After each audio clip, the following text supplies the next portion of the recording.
மற்ற ஜீவராசிகளுக்கு இல்லாமல் மனிதர்களுக்கென்று தரப்பட்ட அந்த பேச்சை பிழையாக பாவித்தால் அது எவ்வளவு பெரிய குற்றம். அதுவும் பயனில சொல்லுவது என்பதை திருவள்ளுவர் ரொம்ப கண்டிக்கிறார்.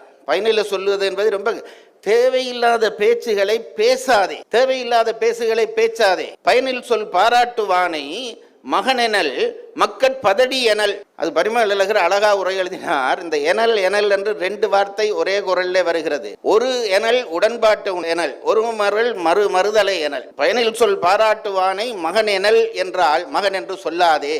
மக்கட் பதடி எனல், நெல்லுக்குள்ளே பதர் வந்தது போல மக்களுக்குள்ளே வந்த பதர் என்று சொல்லு. இரண்டாவது எனலுக்கு சொல்லு என்ற அர்த்தம், முதல் எனலுக்கு சொல்லாதே என்ற அர்த்தம். அப்படி சொல்லை ரொம்ப கவனமாக பாவிக்க வேண்டும் என்பதற்காக திருவள்ளுவர் நம் வாழ்க்கைக்கு எப்படி பேச்சை பயன்படுத்த வேண்டும் என்று மிக அழகாக சொல்லி தந்திருக்கிறார்.